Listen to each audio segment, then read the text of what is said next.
Brother Joshua Powell, thank you for making the time, man. Thanks for having me, Matt. Nice to make your acquaintance, dude. Back at you. Sorry to cause technical issues on the front end, but that's how you find out what kind of friends we're working with. I mean, if you went grouchy sound guy on me immediately, I'd be like, damn, dude, this was not the right call. But you didn't. You were a delightful front man that went, it could be either of us. And I did too. I don't have my hair in the ponytail that is required to be a grumpy sound guy. No, man, it's all good. I feel like everybody. I know, at least for me, I've gotten super rusty on the video call stuff since COVID days. Like I stopped doing it entirely, and now every time I'll do it like once every 2 or 3 months. Be like, how did this work? You're like, I was shedding 6 green screens as the metaphors progressed, and I found myself in deep bits of Lord of the Rings like monologue, but it didn't work out for my end goals. Well, may I start by saying the content that you've been making recently, and I don't know how recently you kind of started this, is fantastic. Thank And you. for all the ways that musicians support musicians, I think there's an issue on Instagrams and TikToks where it starts to become somewhat profitable. Well, somewhat it's if it's popping off immediately, someone starts to monetize it. And I feel like you've done a really good job of like helping out other musicians without turning into a sales pitch immediately, which is the worst side of Instagram, you know? Yeah. Thanks, man. I'm on a new wave recently. Some stuff clicked.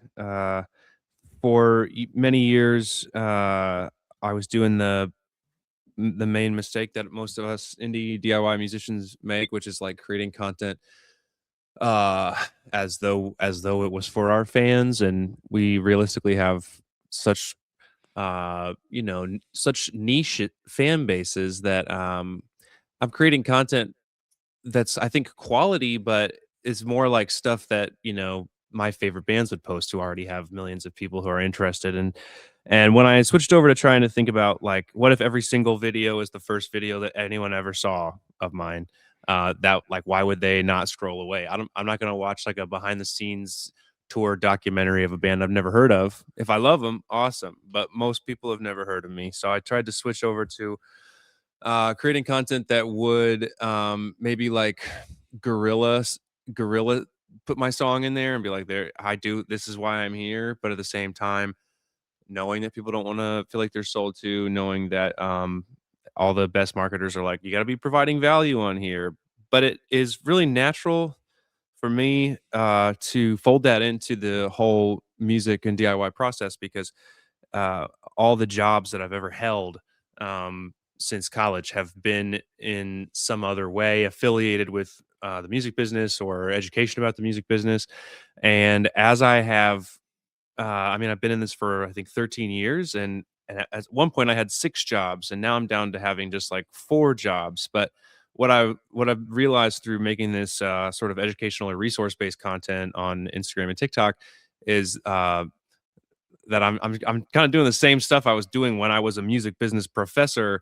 I'm just doing it online instead of in a classroom, and I should have been doing it like this a long time ago. Like, people are really connecting with it. So Well, when someone frames it as well as you just did there, like every video needs to be as if you're finding me for the first time. And I don't think many folks get tired of that. If I am a routine viewer, like I haven't gotten tired of your opening cadence yet. And I've watched a lot of these videos. It's hook, who you are, why you're qualified, information. And every time I think, this is someone that's trying to make content themselves, but I appreciate more the little things that go in, from that opening shot of you with the band or just the way that it flows. And it starts to feel comforting that you put in this time and you're willing to share with me. And so many of us can learn from how do you prove to people that you have value while also saying, like, this is a make of it what you will. I'm not going to tell you I got the keys to the kingdom, but I do know this sick ass club in Wichita. Like that was the first video that made me stop, and it was I love fantastic. it. Awesome. Have any of the clubs reached out to you based on that content, been like, thank you? We have been inundated with booking emails, and we love you for that.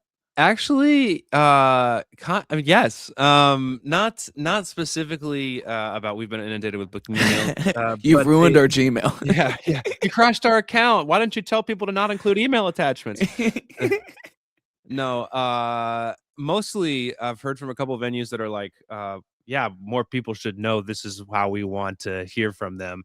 And then I also got followed by a lot of clubs and venues that I either had heard of or even hadn't, which was cool because I think that they just saw me as like an advocate for the entire like the tapestry that is like the small, very hyper niched like DIY places that are, almost always passion projects. Like people who are doing hosting DIY music, very few of them are making any, you know, millions. But yeah, it's been cool because I've actually heard people getting in the comments, venues getting in the comments saying, "Can you please add us? Can you please, put us in your database or whatever? Because we'd love to have more DIY people come here." So that's been cool.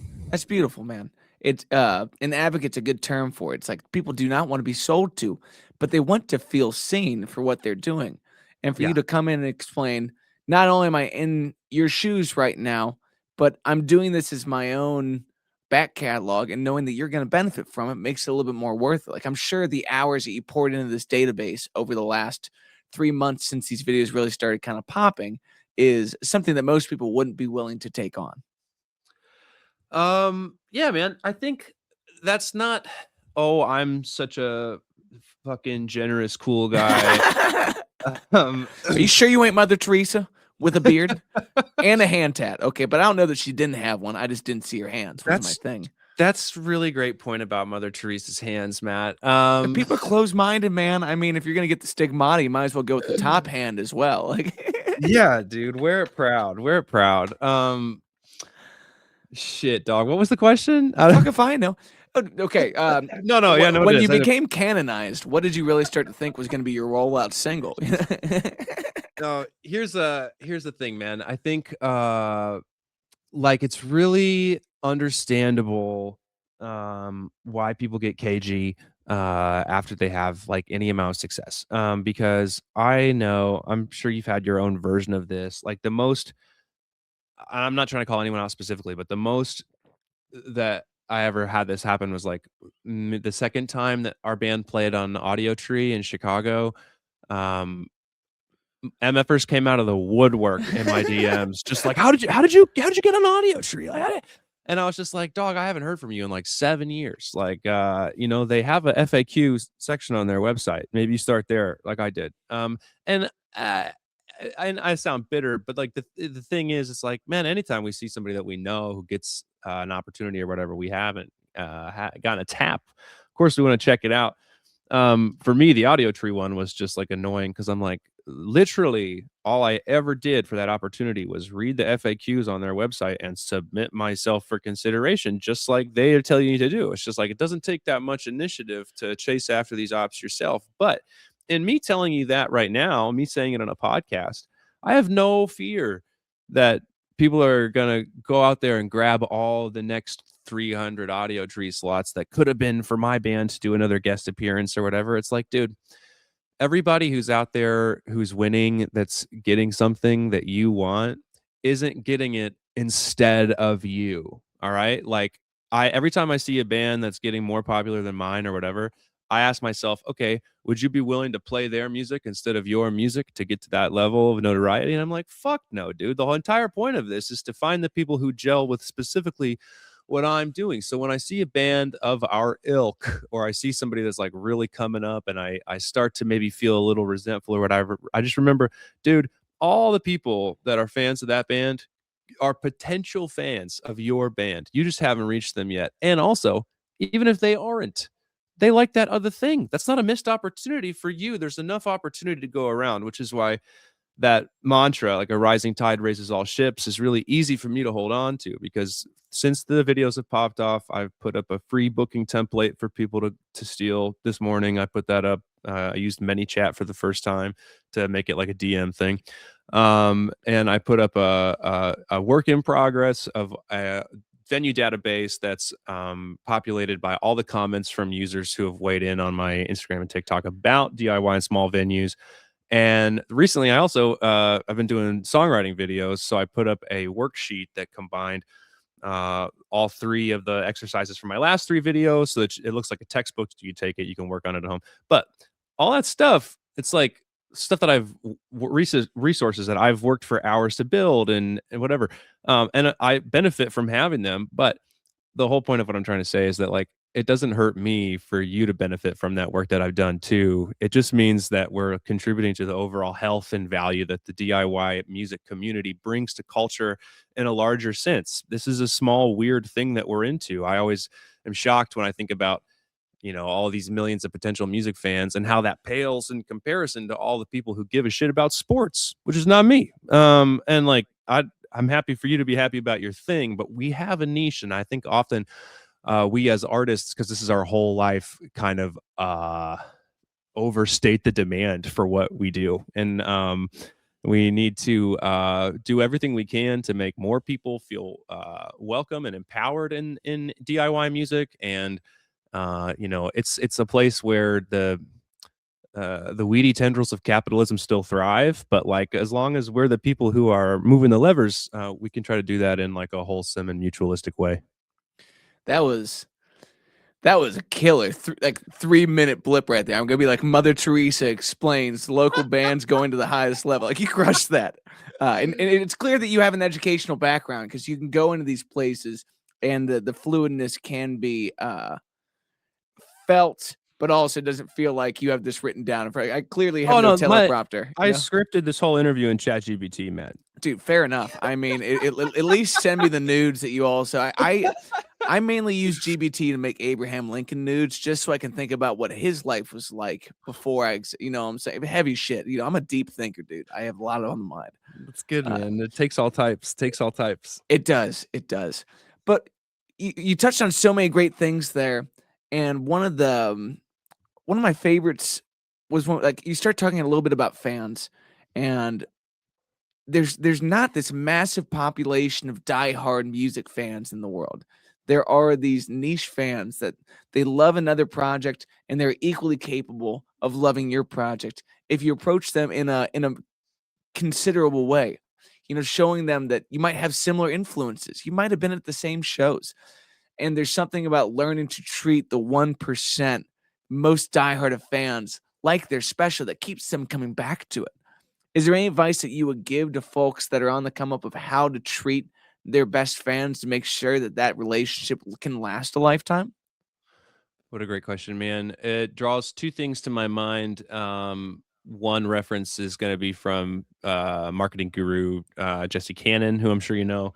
And then the other one's going to be from Gladwell. Jesse Cannon talks about the fact that you can't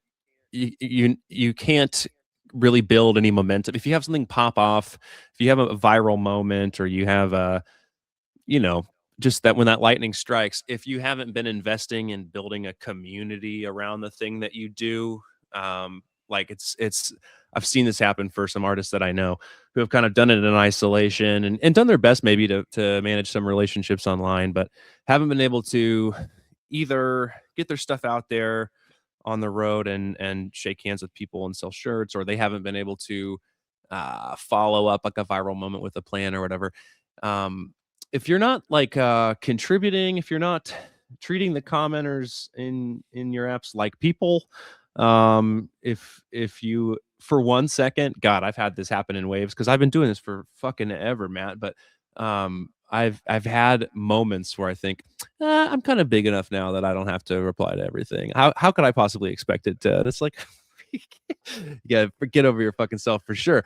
But the part about like not just always saying look at me, but going to other people's shows and supporting other people's work and engaging in the dialogue around the genre that you're in, and situating yourself in a niche such that your brand is inviting other people who are interested in that same stuff to connect with you in some kind of way that feels meaningful to them.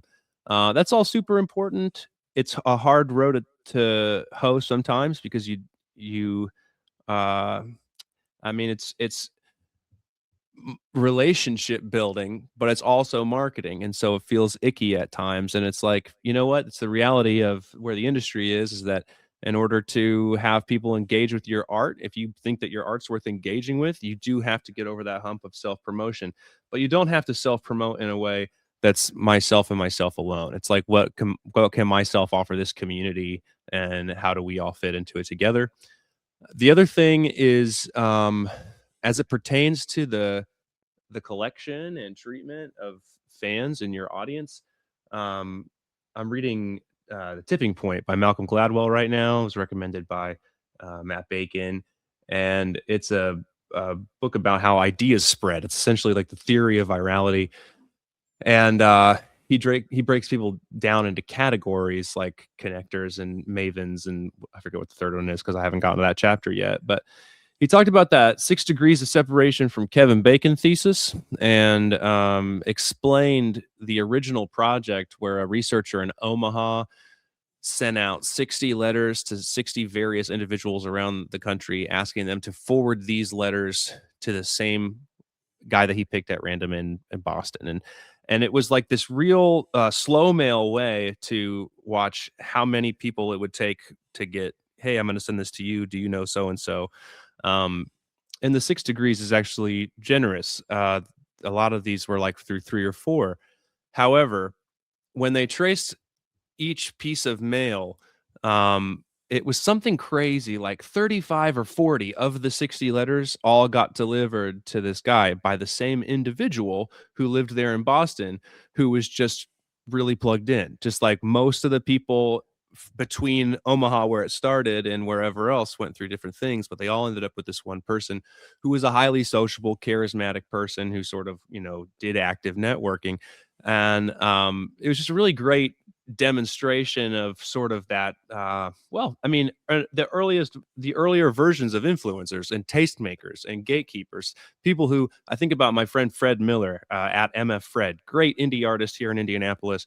But I never if I meet someone in Indianapolis that I don't know and they seem like they might be in art or they might be in I just go, hey, maybe you know my friend Fred Miller, and it's always a yes. And then we instantly have this rapport. But like I read that, I thought Fred's a connector. The people that were Most people who are scrolling on the apps are not rabid music fans. And an even smaller subset of that are rabid music fans of the particular genre in which you work.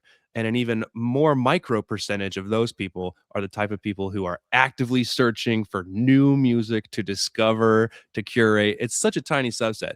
But those people are the connectors. They're the people, if you find 9 or 10 within your audience of thousands who are out there starting a fan club and sharing the songs and making fan merch and whatever else like that, like those are the people that you're really after, is the people in the connector subset.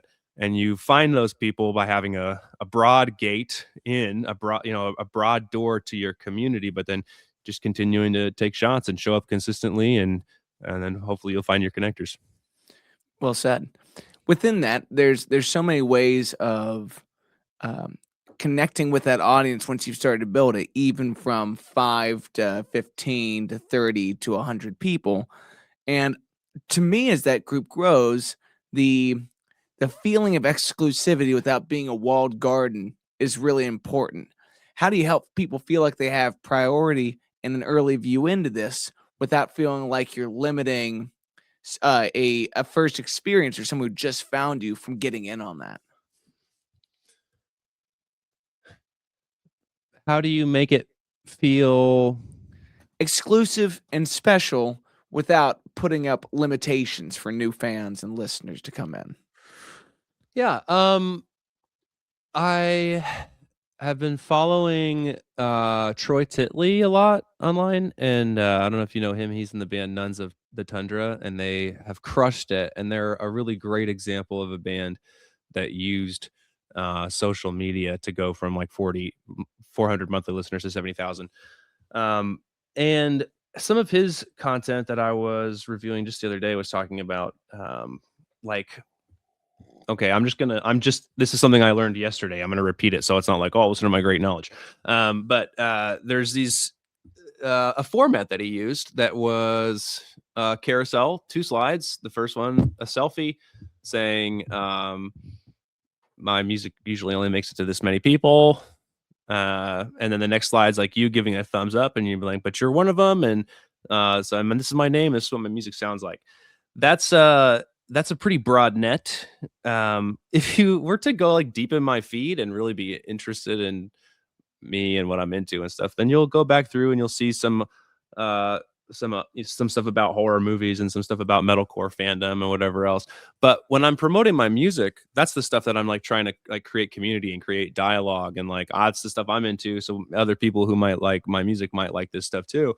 Um, but when it actually comes to promotion, trying to get new people to listen to it, it's kind of like you can do that very broad, like, hey, is I'm not trying to sell you this song. I made this song. I'm proud of it.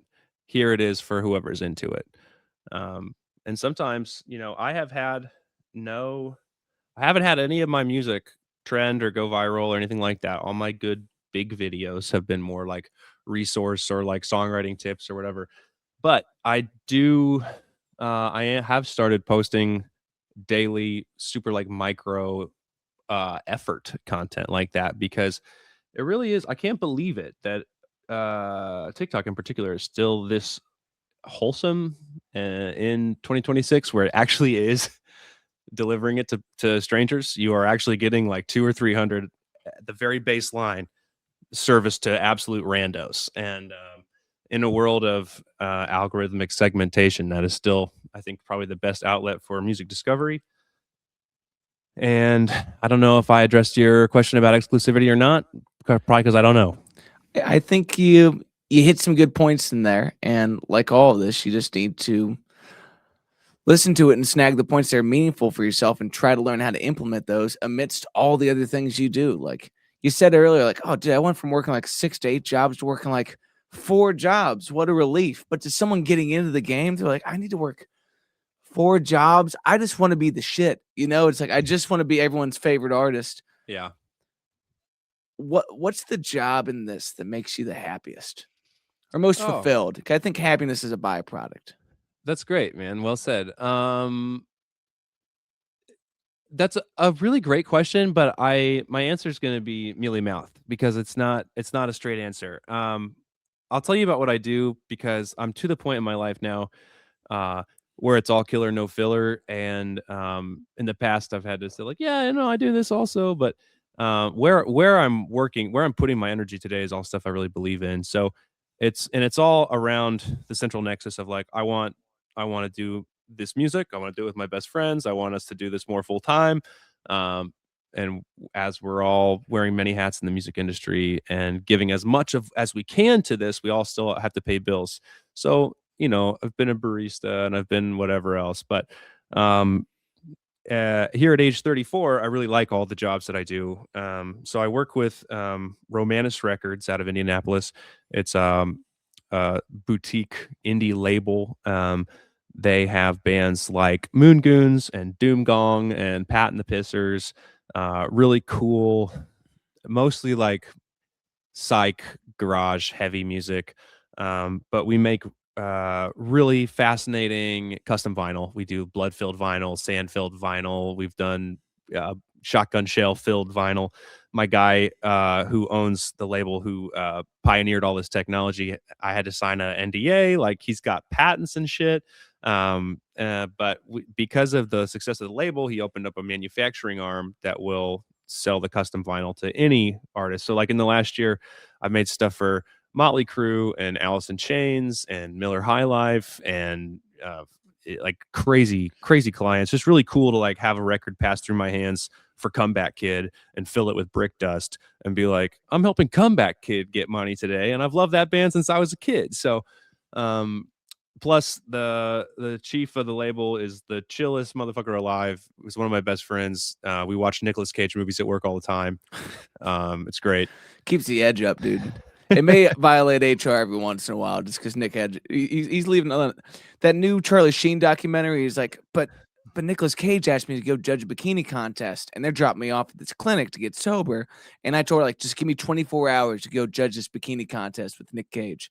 I'll be back at 8 a.m. tomorrow. It's like, I didn't realize that this dude was better than Charlie Sheen in every figment of his imagination. Like, this is fucking crazy. That sentence is fucking crazy by itself. To go judge a bikini contest with Nicolas Cage As Charlie Sheen, I mean, just I think there's there's things that we can all dream up, and then there's things that people do on Tuesday afternoons when they're bored in Hollywood. And it's just Stranger than fiction, man. gang. Yeah, absolutely. The other thing that I do for like side money right now is I work with the guys over at Indie on the Move. Have you used that resource before? I used Indie on the Move when I first got into the game, and I never went back. My fucking man. I love to Yeah. hear that. Yeah, That's great. exactly. It was never something that carried with me, but I thought I saw either that or bands in town in like one of your artist descriptions of things that you're working on. So very fascinated to hear. Yeah, man. I started working. I started booking with Indie on the Move in 2011. I did my first tour ever from Indiana to Florida for like 3 weeks. I booked it all through Indie on the Move. I thought this is great. I can't believe this exists. And then when I graduated from university with my music business major, I just went on tour for like almost 2 years straight. And I would go out for 3 months at a time. And while I was on that tour, spend the day in coffee shops, booking the next 3 months. Um, and in order to keep track of all the places that I played and what it was like, I would just get in the comments on Indie on the Move and say, this place was rad. Jeff was great. And they have really good, salad, whatever. And then I started to hear from some bands being like, hey, we just booked our tour based on your comments. Thanks so much. I was like, well, that's badass. It's You badass. became the first blogger on Indie on the Move to be like super influential. It was badass to know that I was getting recognized for my work, but also badass to know that it was of use to other people, and so eventually, after doing that for a couple of years, Kyle from Indie on the Move reached out and said, hey, we kind of know you now. Would you care to come work for us? And it started off super duper part time. I could work kind of whenever, but my role was every quarter to go through all the Midwestern states alphabetically, every single venue in our catalog, and call them and say, hey, is Matt still the booker here? Is this still the email address? So I was doing janitorial data work, but it made my knowledge of the venue landscape encyclopedic. I was doing it like cyclically, and so booking was like second nature. And after doing that for several years, they kind of fine-tuned the system where I didn't need to do that as often. And now I work for them as a consultant for people who pay for like the most premium feature we have, the DIT campaign, for bands who like want to get started on their tour and don't know how, or like they do know how, they just don't want to do all the legwork. They do a consult call with me where I help build a itinerary and figure out your target markets, and then I write a pitch email for your campaign, and then I do a top to bottom evaluation of your web presence to say, here's best practices, here's some recommendations for what we know talent buyers are looking for, to help bands get a start. And then we'll also like we'll carpet bomb the markets that they're trying to get. We'll send all the emails on their behalf. And then when people start replying, it switches over to them handling it. Hence DIT, do it together. We'll get you started, but then every venue has a different negotiation and promotional logistics. That's obviously between your band and them. But between the label and the booking thing, when I remember the first time I was like, yeah, I work for this booking company and a record label. I heard myself say it. I was like, damn, that sounds cool as hell, man. Dude, I fucking did it. Am I a suit? I definitely wear this every day, but I am in the music business. So no, dude, you got one white collar shirt when you got to do a Zoom call, and you got the green screen background. You put the bun up. It's just like people don't even know. Fortunately, for my money, so far, the music business has proven to be people will confuse professional and formal, because we have to be professional, but we do not have to be formal. In fact, if you encounter somebody overly formal out here, they're probably not trustworthy. They might have 1,000 bottles of baby oil. Just valid. Costco ain't got shit on Sam's Club. We actually just found out. Look at the receipts, dog. You know what I'm saying? It's incredible to see someone though that is you've monetized the educational sides of work that you would already be doing for your own business in a way that helps other artists. So it doesn't have to be this trial, succeed or fail and move on. It is trial, document, share, proceed. That's really well put. Yeah, that's kind of where I find myself today. Um, Actually, the one other thing that ties into this, so especially as far as it depends on sharing resources and building a community. Um, Before 2 years ago, I worked as the local lead for So Far Sounds in Indianapolis, and I ran that chapter in Indy for a little over a year. We did probably 40 shows, 40 plus shows, got a ton of artists paid. um, I think ultimately, our chapter was rated best in the country for user experience. But I was booking so many shows and giving away so much of corporate London's money that they eventually asked me to switch over to a pay per ticket model, and I said no, I can't gamble here. I gamble on my music career all the time. This is supposed to be stable money. It was great experience in concert promotion, but I was out of that job for maybe 2 weeks when a bar in downtown Fountain Square, Indianapolis, approached me about hosting an open mic. Now, I've been touring for 10 years, booking shows where we're headlining or we're direct supporting some band that we like. So I I had this like initial little kickback, like open mic, like but that was just a bias I had to check because as soon as I was like, you know what, we'll try it, we'll give it a quarter. I need some cash. We accidentally built an incredible intentional community of all these artists who came and found a spot to try stuff. I'll use my friend Judy as an example. She's online at Hey Judy Lou, Hey Judy Lou Music. Incredible songwriter, but she works for she's a scientist. She's a scientist, and her husband is a philosopher, and they have not been engaged in like art and like public art or like communal art. So when they came to the open mic and found that people would like listen to the song and give feedback, and that she started to go to the other open mics in town and poach people for us. And now we're almost 2 years into this, and we've had this open mic uh Wednesday nights, 50 out of 52 weeks in a year, every single week. And it's grown now where there's like 20 to 25 performers every week in a 3 hour slot. And we have a really stable group of regulars, but we also have different people coming in all the time. I've been able to feature a couple of touring friends. And I was like short term, just a gig, whatever. And now 2 years later, it's become like a church where there's all these people who come together, celebrate each other's music. They're all like going to each other's shows that they're booking, giving each other feedback on their work, having little family dinners. It's fucking wholesome as hell. And that's a thing that like I didn't know was going to be a benefit, but has actually, I think, really injected our particular scene here in Indianapolis with a dose of community that was needed, with a dose of like the regularity of it being consistent. And it's also been a really lovely place to just practice giving away what we know. And some of my friends who are more experienced road dogs and stuff are also part of that community where it's just like, man, these younger singer songwriters are so excited. They got so much moxie, and it's great. A lot of times teaching in the university setting, I was hoping to find a lot of other DIY kids with a bunch of spunk, but too often I ended up having students that treated it like a class who were really just like, as long as I get the grade. And I thought, I want to share this information with people who are uh, going to use it, who are going to run with the ball. And that's what we found through this. So this has been pretty awesome. So how often do you find yourself giving a crash course of just like 3 weeks worth of content that you do in an academic sense, like right in front of the bathroom of this open mic? Like, listen, brother, you got to understand. You just shake them down and give them that kind of thing. It's every week, dude.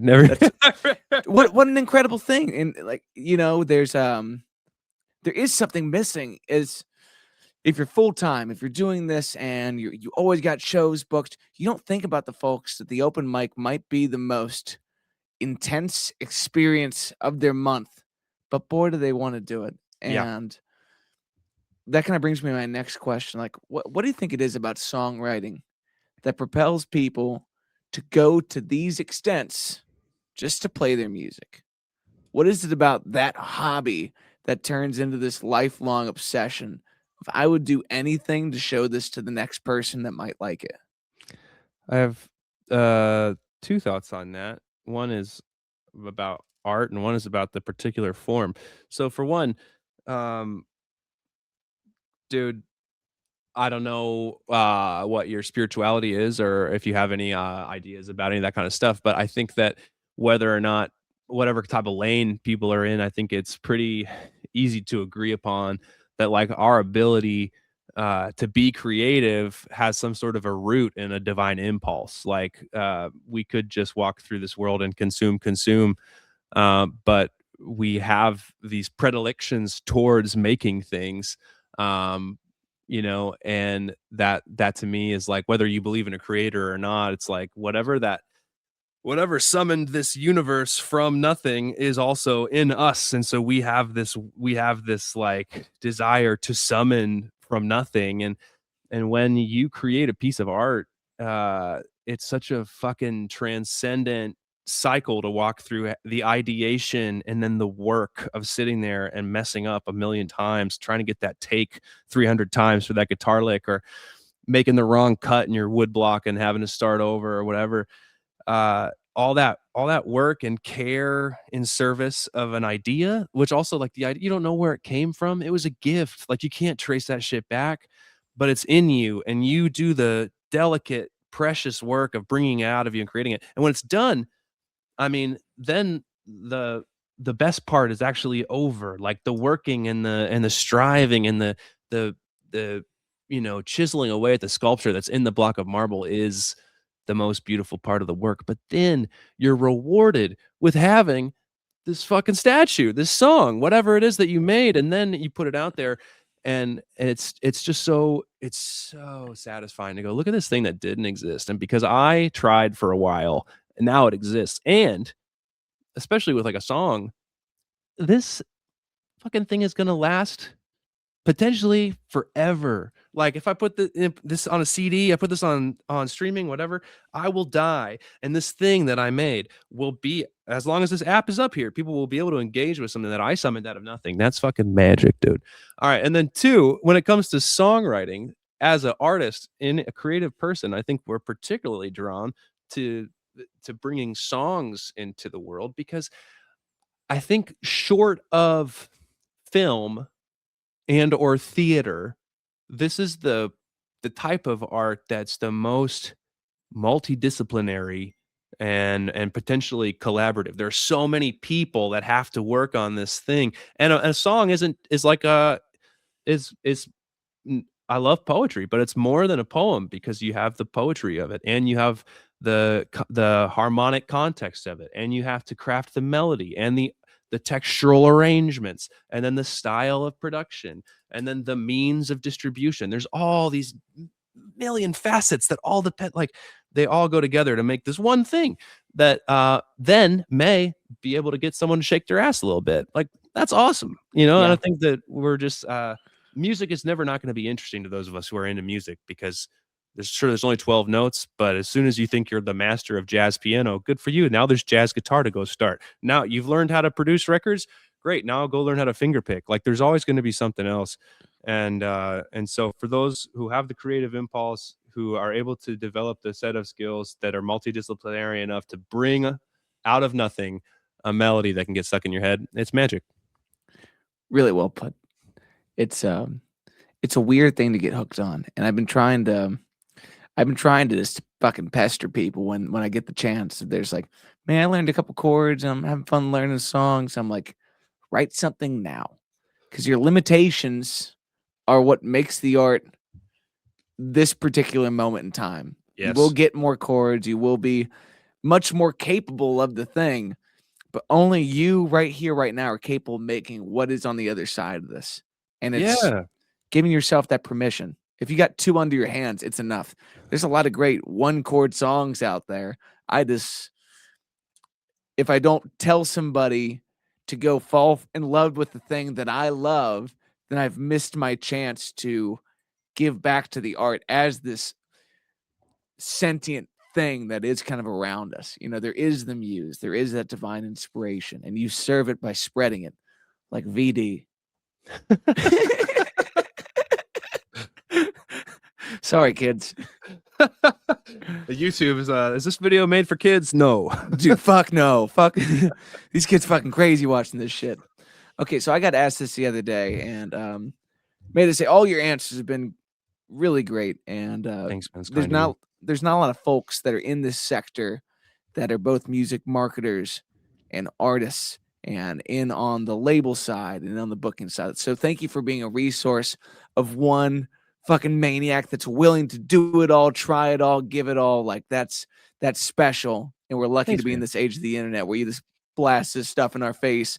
And you could be taking your morning shit, but it turns out you're going to be in a coffee shop for the rest of the day trying to get 3 months worth of shows booked. And that's big pimping.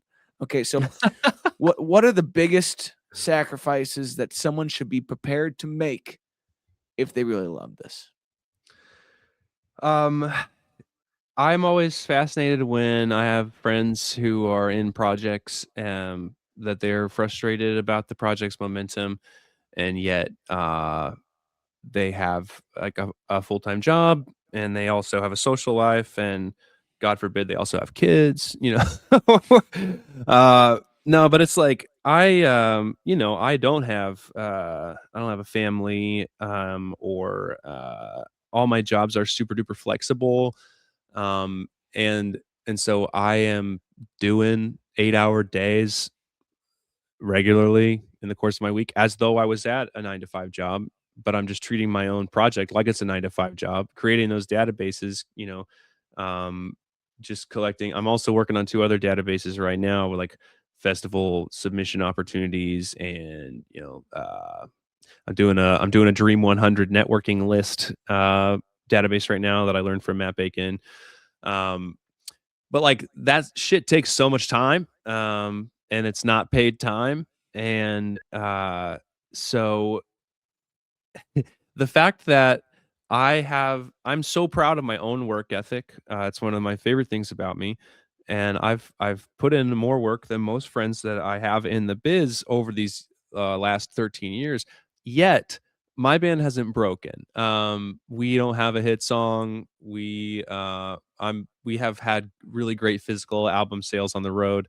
But like my Spotify numbers aren't where I want them to be. We still don't have anyone on our team besides the label, like a booking agent or management or anything like that. And so for the fact that I've been putting it all out there for this long, and I'm still only as far as I am, which I'm so proud of, but you can look at the numbers, you can see how big it is. Um, and then other people are like, "Yeah, why isn't my," and I'm like, "Dude, because you're not treating it like a fucking job, because whether it's, I mean, songwriting is one thing, and I could talk about that for a year because people, I mean, this isn't my quote, but like inspiration is for amateurs is kind of a great thing to live by, where it's like, oh, how do you get inspiration? It's like, you don't get inspiration. You make songs like it's your job. You just sit down, you fucking finish one, and it might suck, but you did a rep. And so next time you go in, you're going to be able to push a little more weight around. And I write tons of songs that don't even make it to the Patreon. Like I just need to practice completing one so that when it's time to do that work, I know how it's done, even if I'm not in the mood. And then also, if you have the practice built up, then sometimes you're at the desk because you're supposed to be at the desk, and the muse happens to be there at the desk that day, but you showed up, and the consistency that you put into it um, pays off. But as it pertains to this from like a business perspective and growing your band, what should you what should you be prepared to sacrifice? I'd say the 2 biggest things are one, um, mostly like comfort, like physical comfort. I live on a pretty thin margin. I'm really fortunate to be able to own my home with my brother. And that's also been something I've worked on my entire life, is like getting to that point where we can do that. Um, but I mean, for 3 years, I was homeless. I lived in the van. And then for 5 years, I lived in a punk house that had like 6 guys living in it, and we had shows, and we had bands stay every week, and we had house shows every month, and it was awesome, and it was great community, but it was disgusting. It's like Sesame Street, but like the other way. You know what I'm saying? Drug Sesame Street. Now, Big Bird is just Big Plug. You know what I'm saying? It's just the guy that's always trapping. Big Plug is my neighbor. Dude. But First name's Duke. just I don't have a ton of money, and I'm okay with that because I have a ton of freedom and I have a lot of time to work on my art, which is more important to me. So know that. And then two, and this is one I think that you have to. It's not necessarily going to be right from the jump, but just recently it kind of came into to crystallization for me, which is that like it's gonna actually mean like giving up on some of your social life and like maybe like not seeing some friends as much. I've really You talked about Catholic guilt earlier. I've been talking to my therapist recently about like I feel so bad that I got like 70 unread texts in my phone right now. And none of them are business opportunities because every time someone says, "Do you want to be on my podcast?" I gotta say yes immediately because who knows when that opportunity will arise again. But then my friend who's like, "Hey, brother, haven't seen you in a long time." I'm like, dude, this requires like some serious emotional cachet for me to respond to in the type of way that honors and dignifies my friend the way I want them to feel honored and dignified. So maybe it'll languish in my inbox for 2 weeks before I actually take. So there's that. And then I said no to a bunch of invites this weekend because it was the only time I could get my drummer and my bass player in the studio at the same time to finish this record we're working on. And I felt like I was letting people down, but I gotta just trust that they're gonna love me for who I am, that they'll still be there, try to make up for it at some point on the back end, but know that like, hey, if you really want to do this, so do a fuck ton of other people, and you need to want to do it more than they're willing to want to do it. And that's kind of always been my guiding light. It's like, yeah, I'll put in extra hours, or I'll miss this thing or whatever, because if it means getting to where I want to be with my band, I care about that more than anything else. Yeah. Well put. Necessary things for us all to remember. Giving up on your social life is brutal to most people, but it's like, man, under promise, over deliver. Cherish your friends the way that you're capable of, but you Yes. can't give everybody the world. And if you choose to give one person the world, fucking mean it, you know? That's good. That's good. The other thing too, just personally, is that like what's really helped me in the last 6 months is stopping drinking like a person in the music industry. I'm not sober, but I was drinking like like I was in the music industry, and that can be nice to lubricate some of that networking stuff in real life. But since I stopped dealing with a couple times a week hangover, my mornings, my acumen at the beginning of the day when I approach the desk for booking and networking or whatever else, remembering my social interactions, all that stuff. It's been really beneficial. So I'm definitely not here to tell anyone how to live their life, but I have seen a marked improvement in how I do my job since I stopped getting drunk all the time. It'd be nice if we could get the Meta glasses and a JMO sponsorship so I could record my entire life and have it be reviewed by the council, and then they could tell me how well I did. Uh, turning this less away from turning away from music business at large. What's your favorite song in your set right now? I'm gonna say my song "Coffin Club." Explanation is a little beefy here. Last year, 2 years, we tried to relaunch Joshua Powell as a heavy project, and it was a Sisyphusian task. I got back into making metal and stuff, and after 12, 13 years of cultivating an audience that liked folk rock and psych rock, and I started screaming at them. They were like, "Oh, no, thank you." And then as I was trying to market to new fans, just find people on TikTok and stuff. They might like the heavy metal breakdown, but then they go, "The name of the band is Joshua Powell." Like, I don't want to mosh to that. I'm like, I get that. I got to be called like infant slaughterer or something like that. So Joshua Powell kills everybody. Just a little bit on the back end. Joshua Powell and the kitten abortion. Dude, honestly, Joshua Powell's plan B for cats. I would never want a world with fewer cats in it. At least that's where you went, though. Like, that's the great thing about metal is you can say crazy shit and not mean it. You know what I'm saying? It's professional wrestling, baby. Dude, awesome. Well put. Yeah. So We're actually about to take our last 3 singles, Coffin Club and Tune the Harp, Trench Ghost, re-release them. We're launching a new band in 2026, and we're starting just from ground zero, trying to learn everything, take everything we've learned from being in the business for the last, combined 4 decades, and apply it to, like, what if we just started today, without any of that baggage. So, Skeleton Party is the name of the band. There's a website, there's an Instagram, there's a TikTok. There's no content yet because we're finishing the album this weekend here at the house studio. But Coffin Club is the first song we dropped. That was kind of our first, like, hey, we're gonna be metally. And so while that's gonna be switching to a song from the band Skeleton Party, my band, I was at Whisper Studios in Kokomo this weekend because at all my solo shows this year, I still wanted to play that song and show people that song. So I have it's kind of a metalcore shoegaze track, but I have a solo acoustic version of it, and I sing in a different range, and it hits different. I love that it works both ways. So I recorded a studio version of the acoustic version. It's going to come out next month on the Joshua Powell page, so Coffin Club can still live in the JP cinematic universe. But I'm still, the song's 2 years old, and I still love playing it every time. So That's awesome. For the song to live in different places too is it's such a crazy testament to what a song is. Like a song is a box and the arrangement is everything. Like most of y'all are thinking about the arrangement too much. You don't understand that the sound between the lyric and the chordal backing is where there's this little bit of nuance of what I actually fucking meant, you know? You can't read one by himself. I forget what, I think it was like maybe from Vox Media or Switched on Pop or something, but they did this thing on, they took a Nirvana song and they played the original recording, but then they played it on like a string quartet, and then they played it in like one other context. Like every single version of it was like, yeah, this absolutely slaps. Because there's the spirit of the song, something in the harmonic text of it, or something that kind of transcends whatever avenue it's being, whatever context it's being portrayed in. Yeah, it's like that Sturgill Simpson version of In Bloom, where it's like the first time you really Yeah. listen to that lyric, "Sell the kids for food," you know, like, what the fuck?